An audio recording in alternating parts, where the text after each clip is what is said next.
नमस्कार दोस्तों, एके आयुर्वेदा में आपका स्वागत है। दोस्तों आज एक बेहतरीन नुस्खा आपके लिए लेके आया हूं जिसका नाम है अष्टांगावले। दोस्तों अभी जो ऋतु चल रही है जिसको बसंत ऋतु कहते हैं, ये शीत ऋतु और ग्रीष्म ऋतु के बीच की संधि है।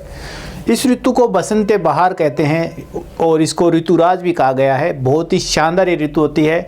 अब सर्दी जा रही है, गर्मी आ रही है और बहुत ही सुहाना मौसम हो रखा है।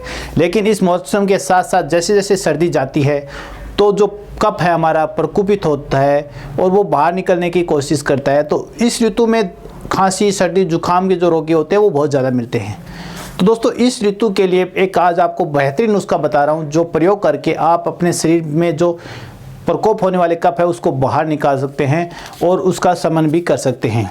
तो दोस्तों आज का जो वीडियो है वो खास है अष्टांगावले पे। इसको बनाना कैसे है वो आज आपको बताएंगे, इसके फायदे क्या क्या है वो बताएंगे।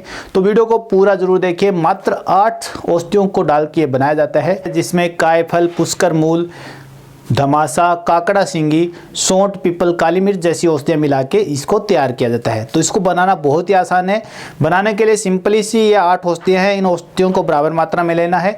इन औषधियों के बराबर का शहद डाल के आप इसको मिक्स कर लेंगे तो ये आपकी औषधि तैयार हो जाएगी। उसके बाद सुबह शाम 5 से 10 ग्राम चिकित्सक के सलाह अनुसार आप इसका सेवन कर सकते हैं और इसके फायदे उठा सकते हैं। तो आज हम आपको ये औषधि बना के दिखाते हैं और इसको कौन कौन से रोग में आप किस तरह से प्रयोग करते हैं वो सब कुछ आज के वीडियो में बताएंगे। तो वीडियो को लास्ट तक जरूर देखिए और इसके होने वाले फायदों के बारे में जानिए। दोस्तों आप इस वीडियो को ज़्यादा से ज़्यादा शेयर कर सकते हैं ताकि जो लोग सर्दी जुकाम खांसी से परेशान हैं, उनकी खांसी ठीक नहीं हो रही है, वो भी इसका प्रयोग करके फ़ायदा उठा सकते हैं। हम इसी तरह के वीडियो लेके आते रहते हैं। तो अभी तक आपने चैनल को सब्सक्राइब नहीं किया तो प्लीज़ चैनल को सब्सक्राइब कर लीजिए और बेल आइकन को प्रेस कर लीजिए।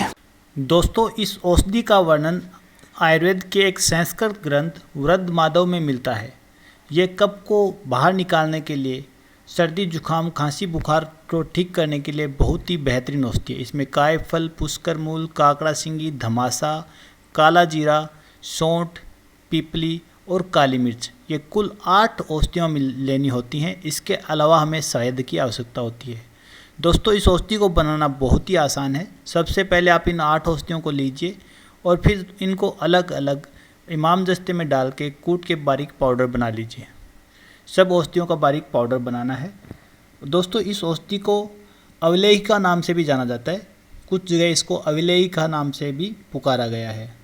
इस अवलेह के सेवन करने से कफ, ज्वर, श्वास, अरुचि आदि रोगों में बहुत अच्छा फ़ायदा मिलता है। इसमें जो कायफल है, पुष्कर मूल जैसी औषधियाँ डाली जाती हैं।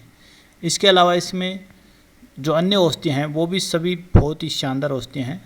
जिसमें काकड़ा सिंगी है जो कि एक कफ निस्सारक औषधि होती है। एक तरह से एक लकड़ी होती है जिसका खोल रहता है, अंदर की लकड़ी वो कीड़ा खा जाता है, बाहर का जो खोल रहता है उसका प्रयोग किया जाता है। धमासा इसमें डाला जाता है। काला जीरा इसमें प्रयोग किया जाता है। सौंठ जिसको सुंठी बोलते हैं, जिंजीबर ऑप्शनलिस जिसका लैटिन नेम है, उसका प्रयोग किया जाता है।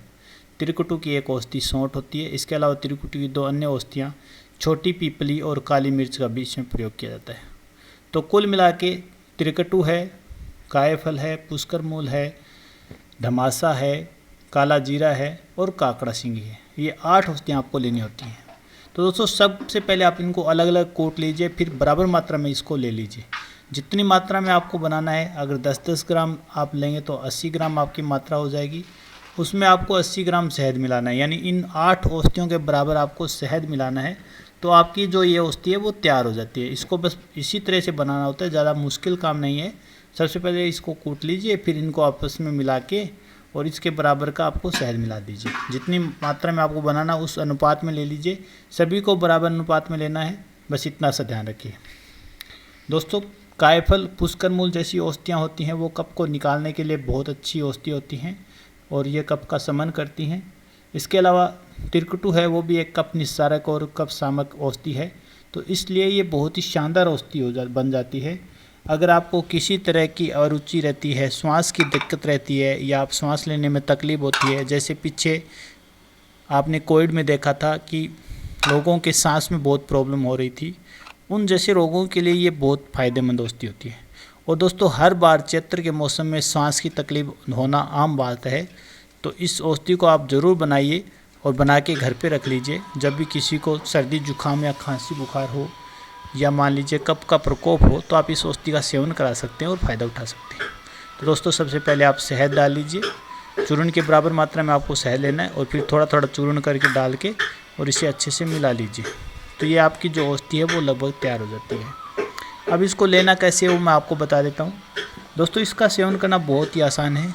4 से 6 ग्राम तक आप इसका दिन में 2 से 3 बार सेवन कर सकते हैं। इसे अच्छे से चाट लीजिए, चाट के ऊपर आप दूध पी सकते हैं। दोस्तों अगर सन्निपातक रोग हो या सन्निपात हो तो उसमें रोगी के मुंह में रखा के आप इसको चुसा भी सकते हैं। इसके अलावा कफ का अधिक प्रकोप होने पे आप इसे अदरक के सौरस के साथ मिला के भी सेवन कर सकते हैं, तो निश्चित रूप से आपको बहुत अच्छा फ़ायदा मिलता है। दोस्तों नमूनिया के रोगी को आप ये सेवन कराते हैं तो उनका कफ आसानी से बाहर निकल जाता है, और गले में किसी तरह का कफ अटका हुआ हो या खांसी बहुत ज़्यादा हो गई हो तो भी आप इस औषधि का सेवन करेंगे तो निश्चित रूप से आपको फ़ायदा होगा। सांस के रोगियों के लिए बहुत शानदार औषधि है। तो दोस्तों इस तरह से इस औषधि को तैयार कर लीजिए, फिर आप किसी भी कांच के बर्तन में बंद करके रख लीजिए और आपको ये औषधि बहुत काम आएगी। आप इसका प्रयोग करके निश्चित रूप से फ़ायदा उठाएंगे। तो दोस्तों यह आज का स्पेशल वीडियो था अष्टांग आंवले पे। आपको कैसा लगा जरूर बताएं। दोस्तों इसके अलावा हम आपको एक ऐसी औषधि बना के दिखाएंगे जिसको काष्ठकंडा आंवले बोलते हैं। बहुत ही शानदार औषधि है। उसका वीडियो मैं हो सकता है थोड़े दिन बाद लेके आऊँ, लेकिन उसका एक जो सबसे ज़बरदस्त फ़ायदा है कि जिनको पीछे वेंटिलेटर पे ले गए थे और उसके बाद वो ठीक होके तो आ गए, लेकिन पूरी तरह ठीक नहीं हो पाए हैं, उनके शरीर में अभी भी कफ जमा हुआ है, कफ निकल नहीं रहा है, उसके लिए बहुत शानदार औषधि है। उसका जो वर्णन है वो बुक में मिलता है, तो वो मैं पूरा आपको बताऊंगा। उसका वीडियो भी जल्दी लेके आएंगे। तो उस पर काफ़ी दिनों से काम चला था, इसलिए हम काफ़ी दिनों से वीडियो भी नहीं ला पा रहे थे। तो दोस्तों वो भी आपके लिए मैं जल्द लेके आने वाला हूं। तो वीडियो को ज़्यादा से ज़्यादा शेयर कीजिए ताकि ज़्यादा से ज़्यादा लोगों के पास ये वीडियो पहुंच पाए। मिलते हैं अगले वीडियो में, तब तक के लिए नमस्कार।